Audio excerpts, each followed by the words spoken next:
అయిన దేవునికి, మన రక్షకుడైన యేసుక్రీస్తు ప్రభువుకు, పరిశుద్ధాత్మ దేవునికి వందనాలు స్తోత్రాలు చెల్లించుకుంటున్నాము.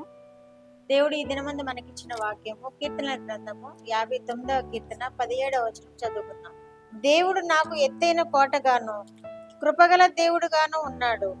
నా బలమా నిన్నే కీర్తించేదను. దేవుడి వాక్యం ద్వారా మనల్ని దీవించిన కాక. దేవుడు మనకు ఎత్తైన కోటగా ఉన్నాను అంటున్నాడు. దేవుడు మనకు కృపగల దేవుడుగా ఉన్నాడు అంటున్నాడు. నా బలమా నిన్నే కీర్తించేదను అంటున్నాడు ఇక్కడ కీర్తనకారుడు. మన బలం ఆయనే, మన ఆశ్రయం ఆయనే, మన కోట ఆయనే, మన ఎత్తైన కోట ఆయనే. ఆయనను కీర్తించాలి మనం, ఎందుకంటే మనం ఎత్తైన కోటగా ఉన్నాడు. ఎత్తైన కోటలు ఎలా ఉంటాయి? మనల్ని సంరక్షించడానికి ఎత్తైన కోటలు కట్టుకుంటూ మనం చూస్తున్నాం కదా, మనం వింటున్నాం కదా. చరిత్రలో కూడా the great wall of China అని, చైనా వాల్ గురించి ప్రపంచ వింతల్లో అది ఒక వింతగా ఉంది కదా.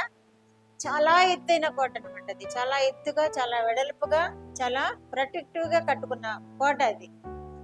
అదే మాత్రమే కాదు, మన ఎరుకో పట్టణానికి కూడా కోట ఎంతో ఎత్తైన కోట. వారు కూడా ఎరుకో పట్టణానికి ఎవరు శత్రువుల సమూహము రాకుండా లోపలికి ఎత్తైన కోటలు కట్టించుకున్నారు.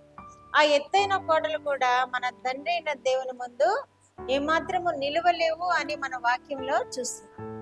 ఏమాత్రం నిలవలేదు అని చూస్తున్నాం. ఇజ్రాయేలీలు ఆ కోటల చుట్టూ 7 మార్లు తిరిగినప్పుడు దేవునికి జయోత్సాహాలు చేసుకుంటూ, దేవునికి స్తుతి గానాలు చేసుకుంటూ 7 దినాలు తిరుగుతూ ఉన్నప్పుడు 7వ దినాన ఆ కోటలు అలా కూలిపోయినట్లు మనం చూస్తున్నాం వాక్యం.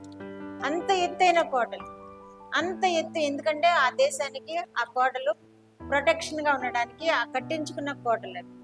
దేవుడు కూడా మనకి అంత ప్రొటెక్షన్ ఇచ్చే దేవుడుగా ఉన్నాడని ఈ వాక్యంలో మనకి ఎత్తైన కోటగా ఉన్నాడని తెలియజేస్తున్నాడు. దేవుడు మనకి ఎత్తైన కోటగాను ఉన్నాడు. ఎత్తైన కోట మన చుట్టూ ఆయన ఎత్తైన కోటగా ఉంటే ఏ దుష్టుడు మనల్ని సమీపింపలేడు. దుష్టుడు సమీపించినా గాని మనల్ని ఏమీ చేయకుండా పారిపోతాడు. ఎత్తైన కోటకి గుద్దుకొని వెనక్కి పడిపోయే ప్రమాదం ఉంది. దుష్టుడు అలాగునా మనల్ని సమీపించవచ్చినప్పుడు మనకి ఎత్తైన కోటగా ఉన్న దేవుడు మనల్ని ఎంతగానో కాపాడే దేవుడుగా ఉన్నాడని వాక్యంలో మనం తెలుసుకుంటున్నాం. కృపగల దేవుడుగా ఉన్నాడని మనం తెలుసుకుంటున్నాం. ఆయన కృపను బట్టి మనం ఎన్నో ఆశీర్వాదాలు పొందుకోగలుగుతున్నాం. మనం ఈ విధముగా జీవించగలుగుతున్నాము, క్షేమంగా జీవించగలుగుతున్నాము అంటే ఆయన కృపయే మనము గ్రహించగలుగుతున్నాము. ఇంకా నా బలమా నిన్నే స్తుతించేదను, నిన్నే కీర్తించేదను అంటున్నాడు ఇక్కడ కీర్తనకారుడు. నా బలము ఆయన అని చేసుకున్నాడు. కీర్తనకారుడు దేవుణ్ణి బలముగా చేసుకున్నాడు. మనం కూడా మన బలము దేవుడే అని మనము కూడా గ్రహించినప్పుడు మనం ఏమాత్రము ఏ విషయంలోనూ బలహీనపడము.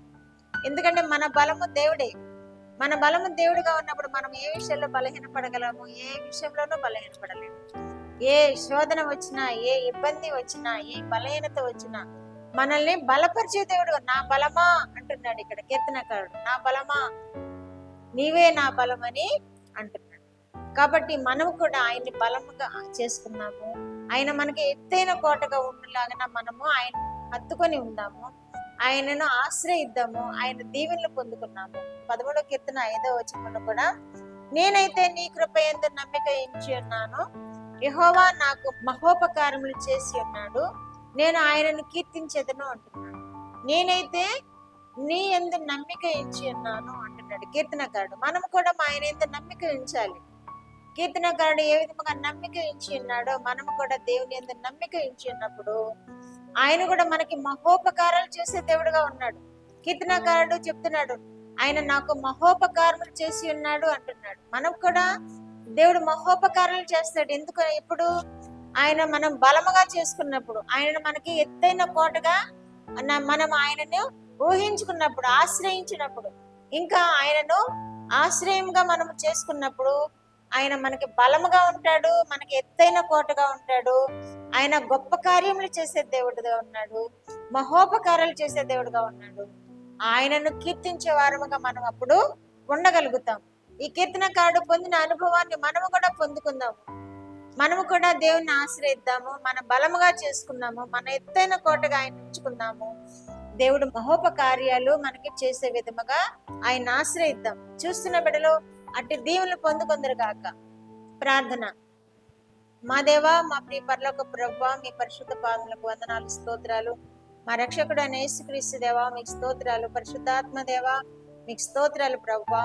ఈ ఉదయ కాలంలోనైనా మీరు మాకు ఎత్తైన కోటగా ఉన్నానని, మా ఆశ్రయంగా ఉన్నానని, మా బలమా అని కీర్తనకారుడు అంటున్న విధముగా ప్రభువా, మేము కూడా నైనా మా ఎత్తైన కోటగా మిమ్మల్ని చేసుకొని, మా బలముగా మిమ్మల్ని చేసుకొని, మిమ్మల్ని ఆశ్రయించి ప్రభువా, మహోపకారాలు మేము కూడా పొందుకునే విధముగా మమ్మల్ని ఆశీర్వదించు దేవా, మీకు వందనాలు, స్తోత్రాలు ప్రభువా. వింటున్న బిడ్డలందరూ ప్రభువా, మిమ్మల్ని ఎత్తైన కోటగా చేసుకోవడానికి కృప చెప్పండి. మిమ్మల్ని ఆశ్రయించడానికి కృప చెప్పండి. మిమ్మల్ని బలముగా చేసుకోవడానికి కృప చెప్పండి. వారి ఎడల మీరు మహోపకారములు చేసే దేవుడుగా వారిని ఆశీర్వదించండి. అద్భుత కార్యాలు చేసే దేవుడుగా వారిని ఆశీర్వదించండి. వారి ఎడల మీరు మహాశ్చర్యకార్యం చేసే దేవుడుగా మీరు వారిని ఆశీర్వదించు దేవుడవని మీకు వందనాలు, స్తోత్రాలు చెల్లించుకుంటూ యేసుక్రీస్తు వారి పేరిట మనల్ని మీ పాదములెత్త వేడుకుంటున్నాను పరమ తండ్రి. ఆమేన్.